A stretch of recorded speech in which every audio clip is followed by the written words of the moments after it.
What's something you can admit about a company you no longer work for? Before we start with the first story, please hit subscribe and ring the notification bell to stay updated with us.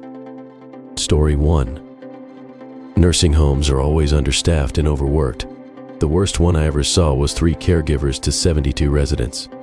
That's 3 people who are responsible for feeding, toileting, and showering 72 people every day. Mistakes and abuse are incredibly common due to the sheer burnout that is rampant. Imagine being told after a 16-hour shift that you aren't allowed to leave because of abandonment laws for another 16 hours because someone didn't show up for their shift, and doing so while making barely above minimum wage. ETA, because this blew up and I assumed it would get buried. I live in Washington State. There are some exceptions, but here's some info on the abandonment laws nursing homes threaten workers with. They count on workers to not know all the loopholes and exceptions. Story 2. If it seems as though your health insurance claim is being processed by a bunch of gorillas in heat throwing darts, you aren't far off. My anesthesia was denied for my ACL reconstruction. The codes used sure implied that they thought I could have had a lot of minor knee surgeries are done with an epidural. But this was a 2-hour procedure during which they drilled holes through my femur and tibia. Epidural is not enough for that. I did call the insurance company and get it covered, but I shouldn't have had to, and how many people would just not question it? Also, for the same surgery, I got a bill from the hospital for a no insurance discount off the full $26,000 or whatever it was. I called them and said, I have insurance, and they said, oh, it looks like we forgot to pre-authorize. No apology or offer to run the insurance. I literally said to them, IDK, that sounds like a you problem, and they did get it fixed. Story 3. Anytime you think your company is just a hot mess behind closed doors and everyone else has their crap together, everywhere is as hot a mess as yours. While this is generally true, it's always a little alarming when you tell a story about your work being a hot mess, expecting other people to have had similar experiences, only for everyone else to be like, what the dude? My roommate and I met when we were both working at a super crap print shop, and people think we're lying when we talk about some of the stuff that happened there. And on our end, it made us realize how much we had been gaslit to think it was all normal. It especially sucks because they hire a lot of really young people to work there, mostly college students and even some high school students, and they have no frame of reference for what is and is not acceptable in a workplace. I know a number of really kind, hard-working young people who still work there because they don't realize how bad it is. It's like being in an abusive relationship. Story 4. We supported 1,000 plus businesses' office phone systems, and they all used the same password for their admin access to their systems. I worked for a research company which had around 100 subscriptions. They used the same passwords for all the accounts.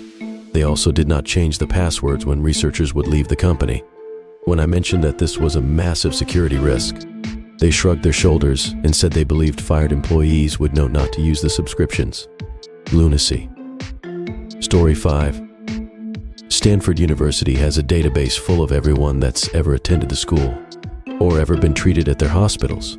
With the right access, you can look up anyone in their system and see their employment history, every place they've lived since graduating, and their connections within the larger Stanford community. The best part? There's a section that gives all the tax income information, with an estimate based on equations that say how much the person could realistically donate to the school without negative effect. That way, when they call to fundraise, they know exactly how much to ask for. Story 6. Long past NDA. I used to support restaurant POS systems. Every system managed and supported by us had the same admin username and password for the computers, the admin software back of house, and the credit card processing software. Also, their employee database file on the terminals was an Excel spreadsheet. It had their names, login, addresses, date of birth, phone numbers, social security numbers, etc. And you could mention the aforementioned admin username, password to access them. They also outsourced support to a country that hates the US. As I trained them, they reminded me quite often how they don't like the US. Story 7. I don't know the specifics, the laws and such, but the manager of the Amazon warehouse I was at wasn't allowed to tell workers they couldn't use the fans or AC in these 100-degree environments. But somehow he was allowed to shut off the fans and AC whenever he wanted, so this guy would spend the entire day most days following around anyone who would turn them on and personally turn them back off immediately. He was later fired, on paper for telling people they couldn't use the fans and AC, But really, it was because the new district head just didn't like him. Amazon had absolutely no problems with the guy shutting fans off. People had been sending in complaints about it for years, but never had a word back about it. Story 8. My family owned veterinary hospitals. Now, I know the price has gotten nuts, but that is not what this post is about. Most vets truly care, and I have seen some do anything, literally anything, to help your animal. I remember wanting to leave after closing, so tired, and my dad, the vet, telling me he wasn't leaving yet. He wanted to sit with this one dog all night. I think vets and animal care workers are very special people. They went into the work because they love animals, and on a day-to-day basis, they mostly see animals who are sick and/or in pain when they are obviously not behaving sweetly. And the animal workers love them and care for them and treat them with so much patience and respect. Love those people. Story 9. At the company I worked for, everyone was assigned a Microsoft account. This was used for Outlook emailing and Teams for instant messaging and video calls. Naturally, plenty of privileged and sensitive information was exchanged in these ways. Everyone had the same password. It was my first name and last name. Every employee and manager, I didn't have the guts to test the theory on an executive's account, and this was a company that, among other droll and boring training, made sure we had our requisite cybersecurity, anti-phishing training. There was lots more silliness at that company, but that right there tells you all you need to know. Story 10. Positive one, it's a pretty small place, but Seattle Sutton's Healthy Eating actually was super serious about food safety and cleanliness and never refroze product. Ingredients arrived refrigerated and surplus would be frozen. Until the next meal it was needed for. If it got thawed out and still not used for the next cycle, it was thrown away, donated to local farmers. They had zero issue with pulling food off the line and even trashing entire batches if something was off. She tried franchising once, and none of the new locations could maintain her personal quality and safety standards, so she shut it down after about 18 months, even though she was making good money off it. Seattle herself was also super nice, and all her grandkids worked summers there through high school and college, and came in and worked their asses off instead of being the arrogant asshats so many Nepo hires are. Story 11. I used to work in the marketing team for a large recruitment company. About 99% of the jobs posted on their websites. The company owned about 35 web domains, and shared on other websites are fake. The marketing and SEO department was tasked in creating super optimized job listings that outperformed real job listings. To apply to these job listings, you would have to register an account. This would inflate our candidate database, and we would have loads of CVS.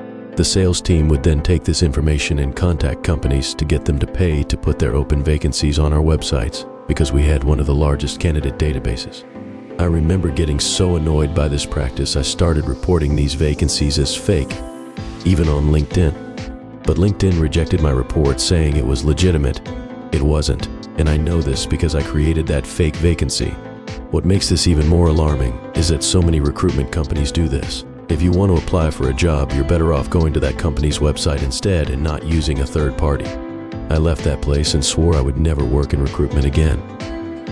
Story 12. Bed Bath & Beyond. Utter abuse of employees and sexual harassment from the top down. Always got swept under the rug. If the girl guy got an attorney, they'd move the manager's supervisor to a different location temporarily.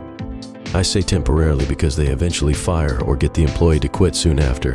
They cut hours and say there was no budget for it, even though that was the only employee affected. I'm happy they're out of business. Edit. I remember there was a time when only managers, not supervisors, were allowed to open the door after hours to let us out. We were forced to stay on the clock and clean up and whatnot. That all changed when a girl had a severe panic attack apparently, which induced a cardiac episode.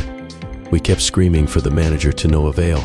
Was called and we were told we were locked in with a medical emergency. They showed up before the door was open, and you could clearly see the employee in distress. They finally opened the door when the police were after the paramedics. The manager got read the riot act by the cops and a detailed report was made. Paramedics said they believed she was having a heart attack and was taken away with lights and sirens. Triple B got in so much trouble. I'm happy to say the employee was fine after being treated. She sued the dog piss and won her case, so I heard. Also, the other employees who had suits for false imprisonment won their cases too. Absolutely horrible company to work for. Story 13. Back about 30 years ago, I worked in the IT department for a famous brand name aerospace firm. Name withheld to protect the innocent engineers specializing in the construction and testing of satellites. My main responsibilities were maintaining some very old computer systems, lots of stories about that, and some ground equipment, but sometime I would have to put on a bunny suit and fix something at engineering workstations. In the high bays, one day a strange wooden box about size of a large shoebox was shipped to my desk by the internal mail people. I sometimes got shipments of things like memory modules or hard disks, but this box has paper stickers on it clearly labeled flight hardware, something that should never have been shipped to me. Out of curiosity, I opened it and found in the box a device called a flight sequencer, basically one of the key devices that controls a spacecraft in flight. What was strange about the spacecraft that this sequencer belonged to was a high-profile deep space probe for a Mars mission, one of the first missions to Mars in a long time. More confusing was that Mars craft had been launched about 3 months earlier. So I found myself holding the flight hardware sequencer for a space probe that was already several million miles away, and there would be no chance to install it now. Of course, there is a nearly 100% chance a spare had been used for the launch, but there was a certain "oh crap" moment when I realized what it was. Of course, a few months later, that space probe was lost when it tried to enter Mars orbit. I'm sure that is a completely unrelated chance, right? Story 14. I worked for a very expensive hotel in an even more expensive area. I watched many people cheat on their spouses and spend copious amounts of money on stupid things. Yes, I saw you vomit on the steps and walk away. Yes, I know you just screwed in our public restroom. Staff 100% do steal lost items, and others are counting down the 60 days so they can take your forgotten items home legally. No, I can't watch your kids while you go out wine tasting. I'm well aware of the prostitute you snuck out. She's a regular in the area and we're on a first-name basis. And yes, I do know where you can buy illegal drugs, but I'm not telling. You are being overcharged and upsold on everything. We were trained to do it while lying to your face about discounts and deals. Also, all hotels hate third parties. Most of your upcharges are actually from them. We could have given you a better discount if you asked. They make us hide the real price you pay when you check in, with lots of restrictions. We do match prices, but not in the busy season. The third party we hate the most is Groupon, because they genuinely slashed our prices at 75% or more, and the people that tended to use them always trashed our rooms and stole things like lamps and TVs. Not that our owners or managers care, and yes, the staff is extremely underpaid for the jobs they do when the company is more than capable of paying them more. Story 15. I work for a large health insurance company. They already have a plan in place that will drop millions of people with pre-existing conditions if the ACA is repealed. And I'm talking about small pre-existing conditions, allergies, asthma, etc. They'll then offer insurance for well over $2,000 per month. I want to edit this just for clarification, my own peace of mind.